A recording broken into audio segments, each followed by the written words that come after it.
Article 14, a scroll from the university archives, a detailed account of the time before the war, a time before the Fae were wingless, feral beasts.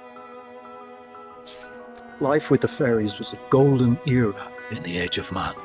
They lived among us as guardians, friends, even mates. Those half-blooded children, born of both man and fairy, changed everything. They were particularly skilled in the art of transformation, even replicating those that had passed on. But when the humans cursed and banished the fairies, what became of the halflings? History has deemed their bloodline extinct, but it has yet to be proven. With their power, think of what we could create, who we could bring back. I leave for the forest 1 week from today.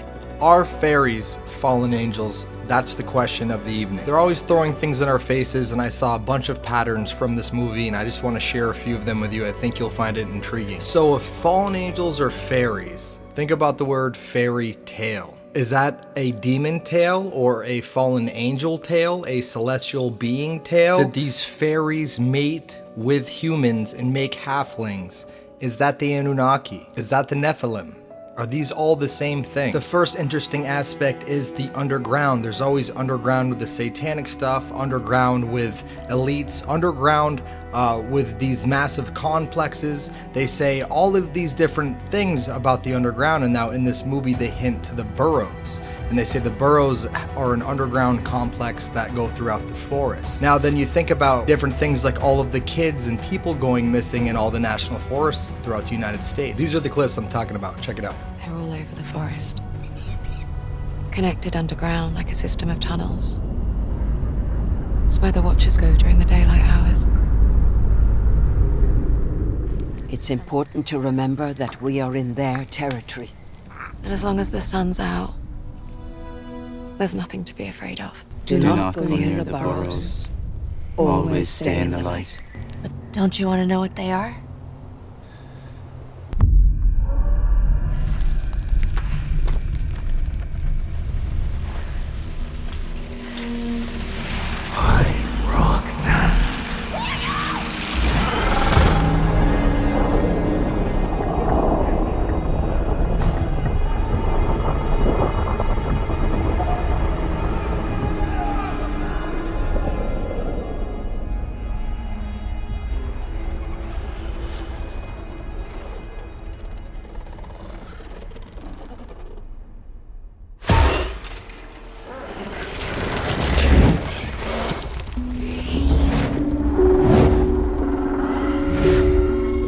Very intriguing. So let's begin in reality. So underneath the White House, there's an underground complex that they use to travel back and forth. Underneath the United States, there's also another underground facility / travel system that the president uses to travel back and forth. Those are real things, okay? Getting into another real thing, the Playboy Mansion has blueprints connecting the Playboy Mansion to different houses underground, showing one house, and I believe there's another showing another house. I know you can feel us leaning out of reality. Going to the next thing, it's the Black Mountain. I heard about this years ago. It literally is a bunch of strange black rocks, and somehow you can get in there. There's tunnels, and everybody who's gone in there has gone missing, and all of the rescue people and police who have gone there after them have gone missing. This is real. You can look it up. Very intriguing, and they say it goes underground. They hear weird noises, smell weird smells, right? Even the natives say there's been information passed down through generations of reptile-like creatures that live underneath this thing, and this is in Queensland, Australia. And we absolutely cannot leave out Admiral Richard E. Byrd, an American naval officer who is flying over both of the poles, the South and the North Pole.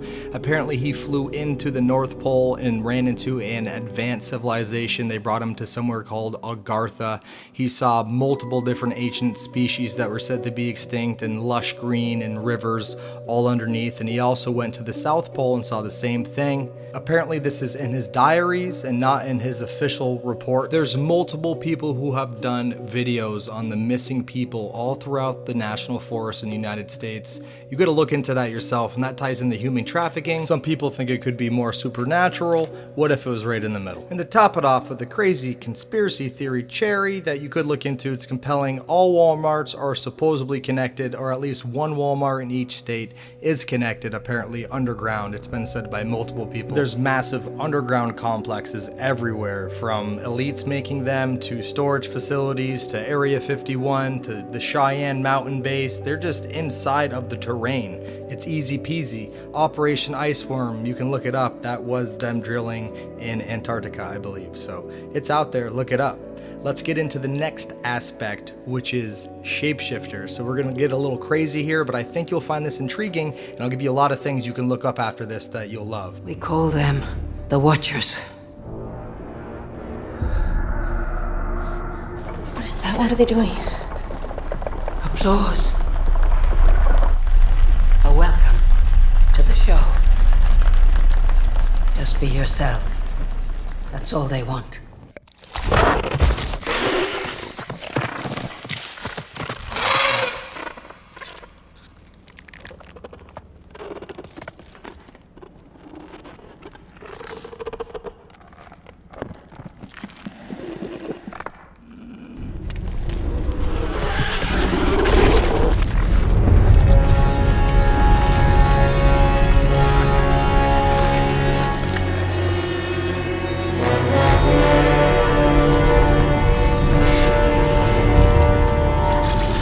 Not a perfect replica. Everything was sort of off. Don't move, it'll be okay. And it was longer, leaner. That's not possible. The Watchers are a very ancient species. The things of legend and lore. They go by many names. Changelings. The winged people. Fairies. They're studying us so that they can become us. We are their playthings, their muses, and that is why they will never let us leave. This must be where the fairies were imprisoned. It is said that they once lived among us as gods, the bridge between nature and man. But over time, the power of the changelings began to frighten us. Human and Fae were at war. They were banished to a tomb deep underground, sealed in by a great door that prevented them from ever returning the way they came in. For centuries, they clawed towards the surface, only to discover they had lost their wings, their magic, and could never leave this forest. So I just want to say it's super intriguing that they want to become us and they want to study us, right? I mean, that lines right up with what the angels would be wanting to do, the fallen angels. They'd want to study man because man was created by God in his image, which is different, a different species than this angel species. I know a lot of you think about it as like mythical, but we need to think about it in terms of race and genetics. They are a different species than humans, right? So they study us. People speculate it could be because our souls last longer. Who knows? Maybe it's just an adversarial thing where they just want us to live in turmoil, or they're milking us of our energy. There's so many different directions we could go with this. But getting back to reality, is it possible that some sort of creature or genetics could be on this planet that could potentially change its face, morph? I mean, we have things like the cuttlefish or the octopus that can straight up morph into different things. There's different creatures like some sort of stick insects that can turn into sticks, and other creatures that can mimic other things, chameleons. And our eyes are so small on the spectrum, we're really not seeing what's going on here anyway. So is there something out there that could be right in our blind spot? Is that possible? Could it be shifting? Three-dimensionally to us, it's like, what? That's impossible. But is there a way we just don't understand? They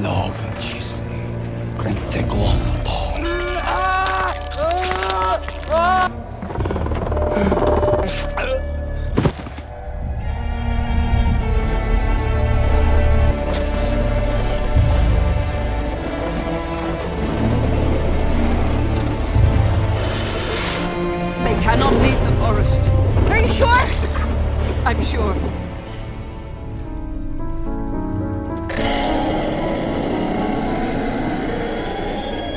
It's pretty compelling when you look at the reptilian shapeshifter theory, with people claiming Queen Elizabeth has changed into a lizard on multiple occasions and eaten people. That's been multiple people looking really serious saying these things. I came across this picture. I went to the source. I discovered where it was. Somebody was on vacation. They took a picture of a Polaroid inside of the Buckingham Palace, I believe, and you can actually see some sort of lizard type creature in the back. Maybe you see it, maybe you don't. Again, this is crazy. We are deep into this, but we're going to investigate it just slightly. There's also been multiple celebrities who have been claimed to shapeshift, like Justin Bieber. You look into it, never get a video. Now this will blow your mind. You can handle it or you can't. I was doing some research on Elon Musk's mother, and I came across a photographer and 2 different photos that blew my mind. I went to the sources and confirmed these photos are real. Zooming in, it looks like they have slits in their eyes. Different people have different opinions, but these are crazy to me and blow my mind. Check that out. So many different cultures have mentioned shapeshifters. The Naga were humans that could turn into serpents or vice versa, and that was Buddhist. The Kitsu, the Japanese fox humans that could turn from human to fox. The skinwalkers, who could transform, apparently witches who could transform into animals. The druids apparently can transform into animals. Then we know about werewolves, human wolves. And then changelings apparently replace children, and then we have the reptilians, who apparently can change into human form. And strange enough, in this movie, you can see almost a reptilian hand. If you watch V for Visitors, they kind of get into that whole thing. It's kind of compelling when you get into the reptilian theory, to be honest. Getting into angels and demons, Genesis 18 says that angels visited Abraham in the form of a man. So angels are said to be able to shapeshift as well. Then you think about, can the fallen angels, like they say in this movie, folklore says that demons are able to trick humans with many forms, and we know if angels can shapeshift, so can demons. Nephilim in the Bible, according to Genesis 6, the sons of God got together with the daughters of men and had offspring that were called the Nephilim, who were said to be able to alter their form due to their heritage in the book of Enoch. They're called the Watchers because they have nothing better to do, and when they know us, then they can know how to exploit us, and apparently they already are exploiting us. It all connects. The patterns for me are why I made this video. You were my pets.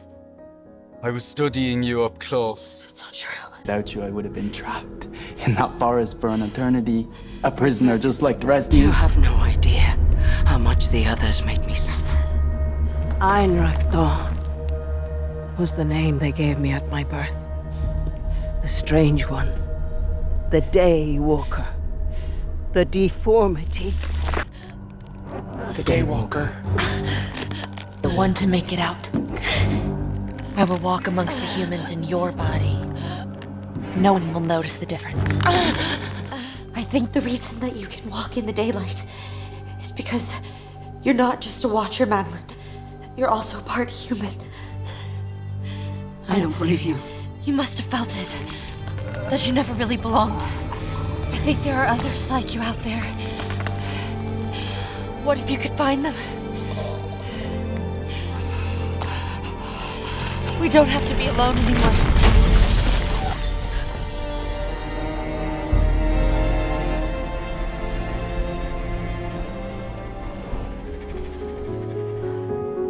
So my final thoughts are, if this video were to be telling us the truth and desensitizing us to certain things, I would say in the video, the coop, the place where they're all trapped in, would be a metaphor for us inside of our little bubble, while at the same time the forest would be the world, and that they are actually trapped within the forest, within our earth, right, underground, influencing us in different ways. That would be the metaphor here, and I think they tell us this many different ways in many different movies, and nobody really pays attention because when they're watching a movie, they want to relax and go on a vacation. When I'm watching a movie, I go to work. So it's a little different for me than it is you, but if you look at it that way, it's kind of fun. It's like solving a puzzle. Maybe you have to have the right mind for it. You know, with all these Satanists always going underground and Freemasons going underground, it would not surprise me at all if one of them had a direct connection to some sort of entities that literally were underground, that had some sort of magical abilities as we see, but they're not really magical, we just aren't used to it. So if you loved this little breakdown and you haven't seen the Occult Cat series that I did, Cat in the Occult, you absolutely have to see it. Go to occultcat.com. First episode is mostly about Cat, and then as we get into the other ones, it gets into so many different topics. By the end, it's so amazing. I enjoyed making it, and I always talk about it, so go check that out. This has been a compelling investigation. I hope you've enjoyed it. I'm GK with the Disclosure Hub, and I hope to see you on the next one.